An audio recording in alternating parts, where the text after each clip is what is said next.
Okay, in this video I'm going to talk about dividing radicals and rationalization. So you will hear teachers use the term rationalize the denominator. And I want to make sure you understand what that means. Rationalizing the denominator is a way that we get rid of the radicals that are in the denominator. And the reason we want to do that is because if you have a radical in the denominator of a fraction, your answer is not considered to be in simplest form. And so we don't ever want to leave radicals or roots in the bottom of a fraction or in the denominator of a fraction. And before we get to how to rationalize the denominator, I want to review with you some rules for radicals, things that we can do in the process of simplifying radicals that are being divided or have a fraction in them. So if you have a fraction under a radical, I want to remind you that you can, if it will help your situation, you can split it up and you can take, in this case, the square root of the top and divide it by the square root of the bottom. So you can split it up and put the radical over the numerator and the denominator.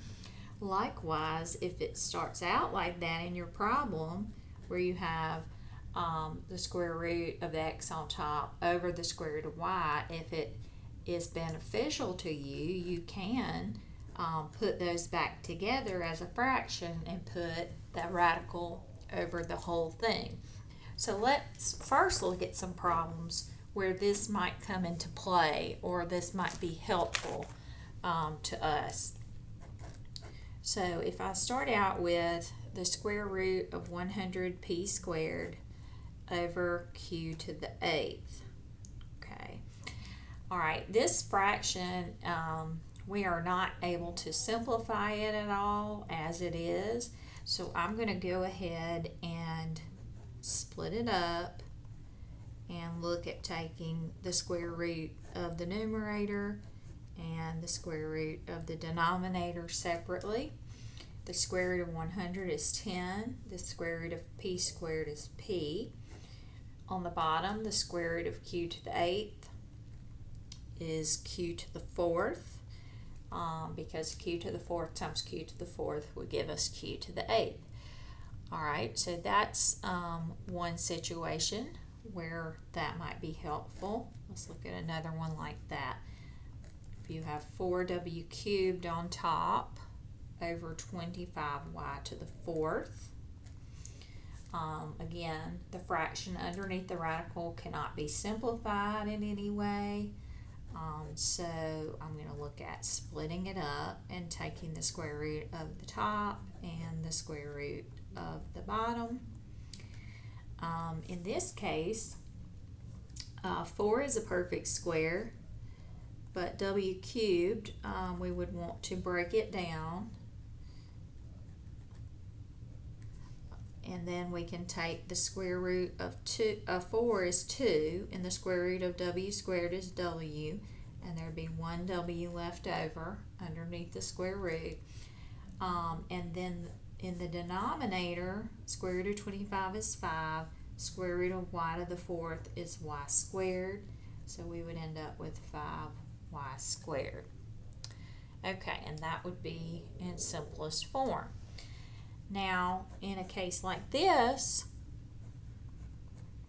where we are given two radicals that are being divided, I'm going to show you in this particular problem, since these have some common factors, then it might be good for us to combine it back together and write it as a fraction. Simplify the fraction first and then see if we can simplify the radicals, because I know that 6/24 will reduce to 1/4. I can take an x off the bottom and one of these x's off the top, which will leave me with x squared on the top. So this is the simplified version of this fraction here. I don't have to have that 1 there. but you can put it if you want to. And now I'm able to split it up and think about the top. I'm just going to take that one off, and the bottom. The square root of x squared is x, and the square root of 4 is 2. So my final answer is x over 2. So you see, in that case, rather than try to simplify the top and simplify the bottom and then see if we can divide, we put them back together as one fraction, reduced the fraction, and then took the square roots. Again, you can do either of these. It kind of will just depend what seems to be beneficial to you in that particular problem. Let's look at another one like that. The cube root of 128 wz to the 8th over the cube root of 2wz squared. Okay, again, when I see that these have some common factors, like they both have w's, they both have z's, I know that 2 will go into both of these numbers, then it's probably going to be beneficial to put them together under one big cube root and reduce the fraction before we try to simplify. So I know that 2 will go into 128 64 times. I see that I have a w on the top and a w on the bottom, so those will cancel. I have 2 z's on the bottom and 8 on the top, so I can take 2 off the bottom, 2 off the top, which will leave me with 6 on the top. So let's see what's left. I've got the cube root of 64 z to the 6th. Now 64 is a perfect cube, so I can take the cube root of 64 is 4. Z to the 6th is also a perfect cube. We know that because any exponent that's any exponent that's a multiple of 3 is a perfect cube. So since 6 is a multiple of 3, I can take the cube root of z to the 6th and get z squared. If you think about that, z squared times z squared times z squared would be z to the 6th because we add our exponents. Alright, so 4z squared is my answer there. Okay, we're going to do one more like that. Let's see. And then we're going to move on to rationalizing the denominator. We have not had to rationalize the denominator yet because once we did all of our simplifying, we never had a square root or any kind of root left in the denominator that we would have to rationalize. Here was our final answer. Here there were no roots in the denominator. Here there were no roots. Here there were not. Here there were not. And so we haven't had the opportunity to have to rationalize the denominator yet, but we will soon. On this one, let's see, square root of 50 x cubed z over square root of 9y to the 4th. Now, on this particular problem, it's not going to do us any good to combine these into one single fraction because they don't have any like factors that will cancel or reduce. I don't think there's any number that'll go into 50 and also into 9 that will allow us to simplify that at all. So it won't really help us at all to combine them, so I'm just going to keep them separate. I'm going to simplify the top and simplify the bottom separately. 50, let's see, let me write this out. 50, I know 25 is a perfect square that goes into 50, goes 2 times. X cubed, I'll be able to do an x squared from that, which will leave 1 left over, and then I have 1z. So on the top, I end up with a 5, because square root of 25 is 5. Square root of x squared is x. And left underneath the radical, I'm going to have 2xz. Now I'm going to work on the bottom. The square root of 9 is 3. And y to the 4th is also a perfect square. The square root of y to the 4th is y squared. So that one came out 3y squared. Again, I don't have to rationalize the denominator because there's no square root in the denominator. Okay, but that's all about to change.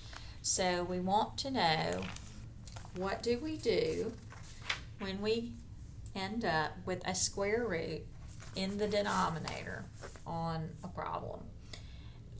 So let's say we have 2 over the square root of 7. And maybe this was a more difficult problem and this was the answer that we got. And we would say, okay, is this in simplest form? And it's not, because it has a radical in the denominator. And so this is where we have to do what we call rationalizing the denominator.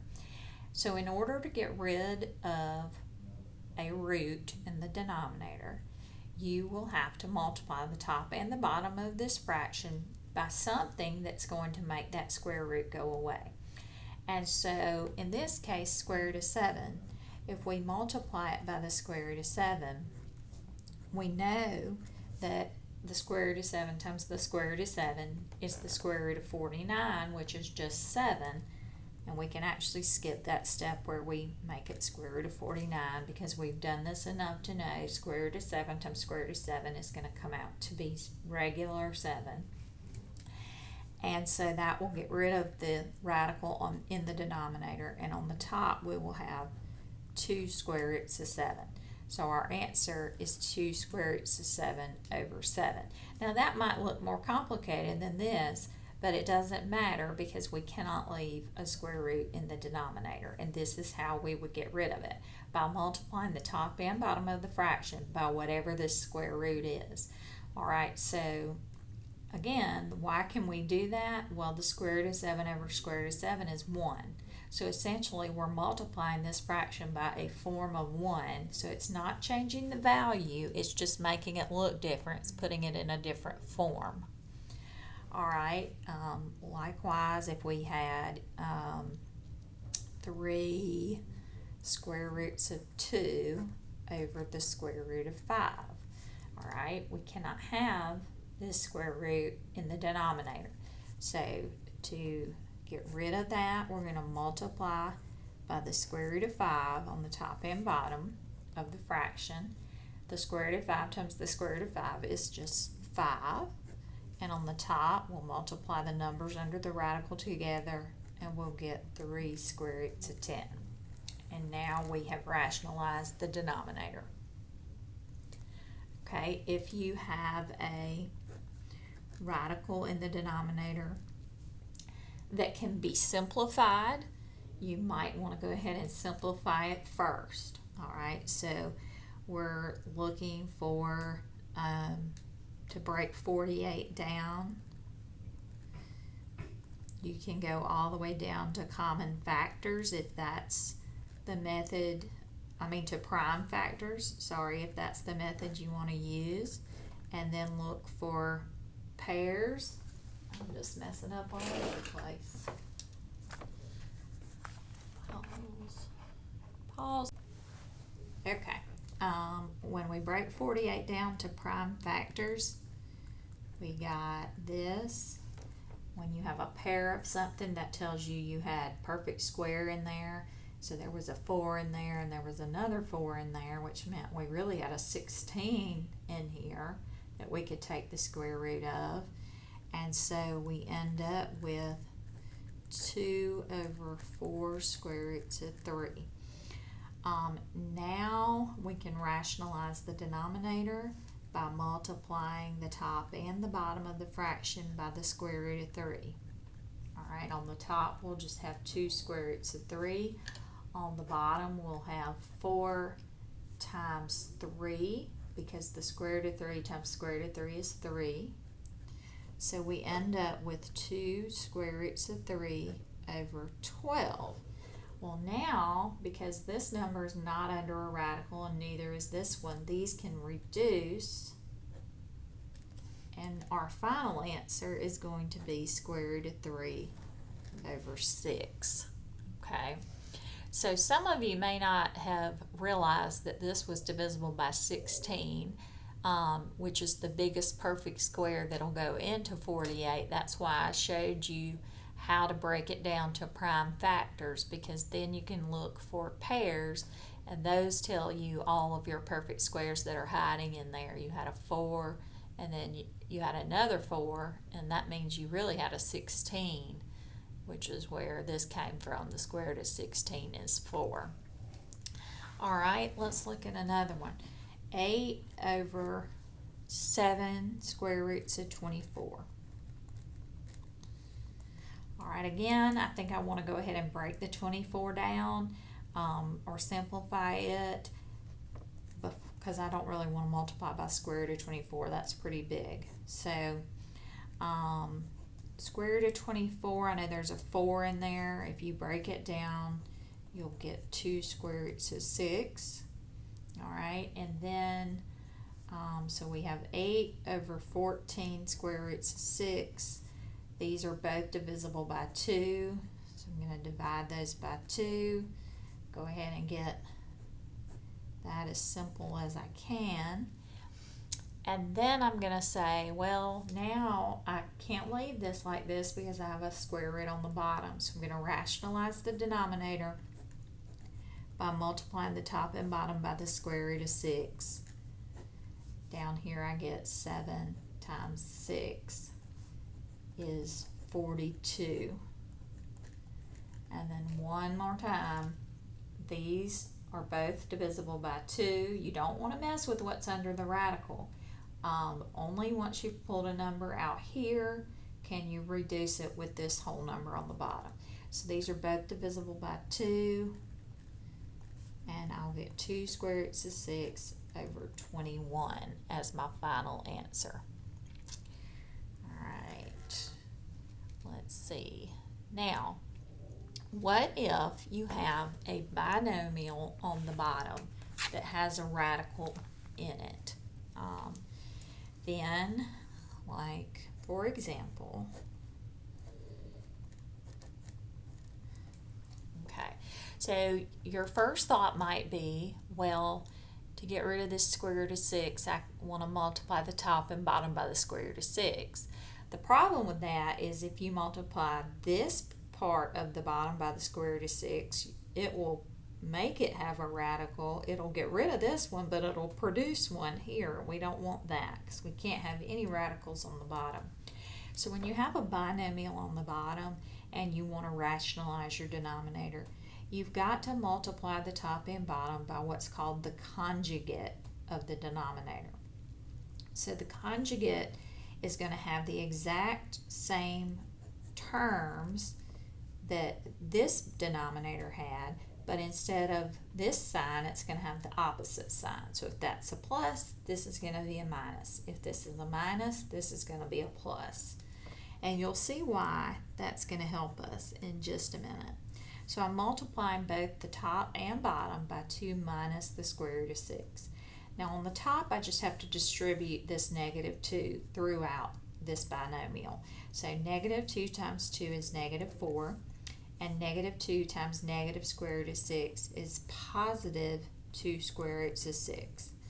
Alright, on the bottom, I have to FOIL, or do the distributive property, to multiply this binomial times this binomial. So I'm going to do 2 times 2 is 4. And then 2 times negative square root of 6 is negative 2 square roots of 6. And then here, positive 2 times positive square root of 6 is positive 2 square roots of 6. And then square root of 6 times negative square root of 6 is negative 6. Now, if you'll notice, and if you did it correctly, these terms are going to end up canceling out on the bottom. And you'll see we won't have any more radicals on the bottom or in the denominator. And that's the reason we had to use the opposite sign here. And multiply by the conjugate, because by multiplying by the conjugate, your outer and your inner terms, when you FOIL, are going to always cancel out. And so that is going to help us get rid of our radicals in the denominator. So on top, I'll have negative 4 plus 2 square roots of 6. And on the bottom, I'll have 4 minus 6 is negative 2. Now, can we simplify this? Yes, we still can simplify it. You're going to look here. Oh, that's smeared really nicely. Here and here. Don't touch the number under the radical, okay? You can divide this by -2, and that will be +2. 2 divided by -2 will be -1 square root of 6. So it's like you divide both of those by -2, but don't make the mistake of dividing this by anything. Okay, you're only going to divide the number in the front. So 2 minus 1 square root of 6, or 2 minus the square root of 6. All right, we're going to do a couple more like that with binomials in the denominator. All right, if I have 8 over 3 plus the square root of 5, we cannot leave that like that because we have radicals in the denominator. It's a binomial, and in order to get rid of that radical in the denominator, we're going to have to multiply by its conjugate. Since this is 3 plus square root of 5, its conjugate will be 3 minus square root of 5. Whatever you multiply the bottom by, you have to multiply the top by the same thing. So on the top, we're going to distribute. 8 times 3 is 24. 8 times negative square root of 5 is -8 square roots of 5. Okay, on the bottom, we are going to distribute or use FOIL, which is just a form of the distributive property. We're going to do the 3 times the 3 is 9. The 3 times the negative square root of 5 is -3 square roots of 5. Then we're going to do the square root of 5 times the +3. We see that that's working out just like we want it to. Those are going to cancel out. And the square root of 5 times the negative square root of 5 is -5. All right, those cancel just like they were supposed to. We get 24 minus 8 square roots of 5, and then 9 minus 5 is 4. Okay, again, we're looking here, here, and here to simplify. Those are all divisible by 4. We'll divide this by 4, that'll be 6. We'll divide this by 4, that'll be -2 square roots of 5. And that 4 is gone because we divided those by 4. Okay. Now, let's do one more like that. 3 square roots of 10 over 2 plus the square root of 10. Okay. Again, this cannot be left like this because we have a radical in the denominator. Let's get rid of that by multiplying the top and the bottom by the conjugate of the denominator. Since this is 2 plus the square root of 10, its conjugate's 2 minus the square root of 10. Let's do that on top as well. Alright, on the top, I'm just going to distribute. I will get 6 square roots of 10 when I multiply 3 square roots of 10 times 2. And then 3 square roots of 10 times negative square root of 10 is going to be -3 times 10. I'll get that worked out in the next one. That'll be 30.